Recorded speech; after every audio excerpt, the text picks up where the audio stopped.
It's 2018 and I haven't made any videos in over a year, and Star Conflict is now in version 1.5, and boy have we got a journey in store today.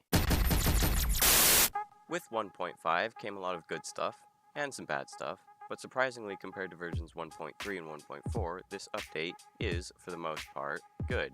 However, with that being said, not everything that was done in this update was even mentioned, such as a lot of changes to Sector Conquest that people are still trying to figure out almost a month later, because for some reason there's still no custom battle mode for Dreadnoughts despite the game mode being a prominent feature since early 2015.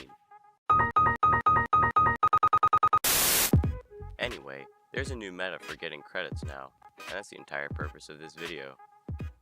It's here that I should probably mention that this method would work a lot better if you have both a premium license and friends to come along with you, but I have neither of those and it works fine for me. It should also be mentioned that you'll need rank 11 to 15 ships to even take advantage of this. A lot of people have taken credit for creating this new strategy, but nobody's been talking about it at all until the past week when a screenshot I was sharing of the build we're going to be using today started floating around. Anyway, nobody knows who did it first, and nobody else seems to care to share the strategy with anyone else, so for now, this strategy is all you'll have until someone makes it better. I'll be going over in detail on how to do this on two ships, the Tormentor AE and the Mauler. If you have neither of these ships, you can also use the Atlas. In fact, it would be better to use the Atlas rather than the Tormentor AE. But I don't have that, so I won't pay any attention to it. If you still don't have any of the three mentioned ships, you can use pretty much any LRF and do a makeshift build as long as you have a high-level EM scattering field and the implants 10A and 13A. Just keep in mind that it won't work anywhere near as well, and you'll have to kill literally every ship on radar. Let's start with the primary weapon. Your choices for this mission are anything except for the recoil compensated cannon. That interferes with the strategy. I use positrons with supernovas because they have high damage and accuracy, decent crits, and most importantly, range. I've seen some people use beam cannons too, but you'll have to get a lot closer. Also, don't use coil mortars. Unless you plan on using some expensive accuracy ammo, you won't hit anything from how far away you'll be. And don't use the guided thermosphere because your damage will be so low that the enemy shields will recharge quicker than you can damage them. I use Doomsday missiles because they're essentially a blue torp, except that they can lock on. If you don't feel like making any Doomsdays because you're too cheap or trying to build ships, you can just use blue torps instead. Engine will obviously be a shared cooler, and for capacitors you have two slots you can mess with. It depends on your weapon. You can use a combination of radium heat sinks, acceleration coils, and pulse discharges to modify it. Because I'm using positrons, the best setup in this scenario would just be two pulse dischargers. Positrons don't benefit much from any extra projectile speed, and ripple firing negates the reason to bring along radium heat sinks. As for the third capacitor slot, you'll need an emergency barrier. Even while cloaked, the AI can still shoot at you. The barrier will protect you long enough to get away. Onto the shields, you'll need the new MGS box camo, hence why to use Mauler, Atlas, or Tormentor AE. And you'll probably want to bring a variety of shield because the only things that will deal enough damage to be noteworthy to you will deal kinetic. For CPU, you'll need a reload and calibration. This and the implants we'll be using will significantly reduce cooldown times for your jumps. Then for the other two slots, you can use a myriad of setups. Part of the strategy is to be able to kill from range. Positrons already have a lot of range, so I just use two horizons to get a little more out of them. Finally, our active modules. I use reverse thruster because I happen to have gotten one of the blueprints when you could buy them for credits. But if you don't have one, a Tsunabi works too. It's even better if you have both. Then I bring a shield booster and a repair kit. I'll use them both if I need to, but usually just the shield booster. Hull does repair slowly on this map at 5 points per second from the game mode. However, if you're taking enough damage that your E-barrier pops, you'll probably be glad to have a repair kit with you. With the Tormentor AE, the build is pretty much the same with what's available.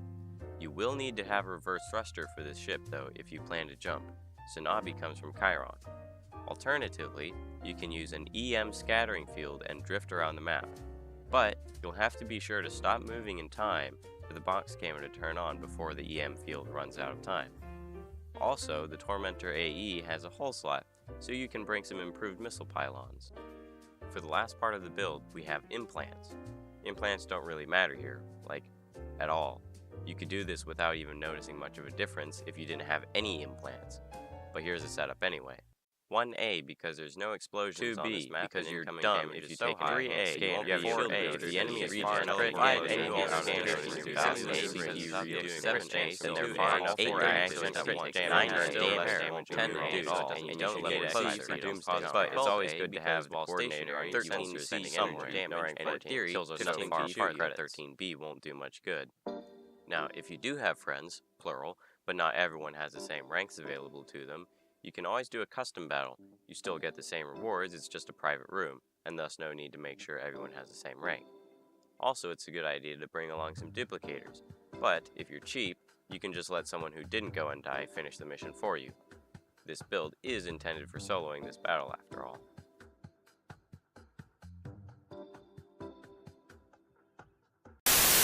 Now, if you have rank 11 to 15, you probably already know what you're doing, so I won't explain this mission. I will say a few things though. If you get the mission to defend Lang's bird, there isn't much you can do to defend him while using this build. The damage scaling here is so insane that it's hard to keep him alive even with 2 Brocks. If you get the mission with mine containers, you only have to pick up 1. If you destroy the rest, the mission is still completed. Killing the hijacked destroyer on your own will take 3 to 5 minutes. Killing the coordinator will take 5 to 10. Pick your target depending on how much time is left. Also, if a beacon spawns, be sure to destroy it before completing the next objective, otherwise the mission to kill it is automatically failed. Last, don't kill the aliens. You can let them fight with the rest of the enemies, and if you damage all the enemies before they die, you get a lot of extra credits, essentially for free.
Hey, really quick, while we're submerged in this black void of a video, I'd like to point out that I've been away from the content creation elements of the YouTube platform for a really long time, and that I hadn't realized that the annotation settings was deleted, so the entire end card doesn't work.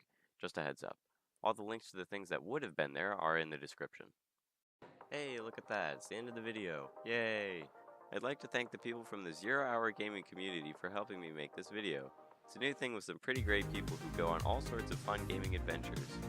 Oh yeah, speaking of video games, right now if you click on the Facebook icon, it'll take you to the 0 Hour Facebook page, and the Twitter icon will take you to the 0 Hour Twitter page. There you can find out the latest information on the 0 Hour King of the Hill competition for the game Dreadnought. This time they're awarding real money, so you can finally say that you got paid to play video games.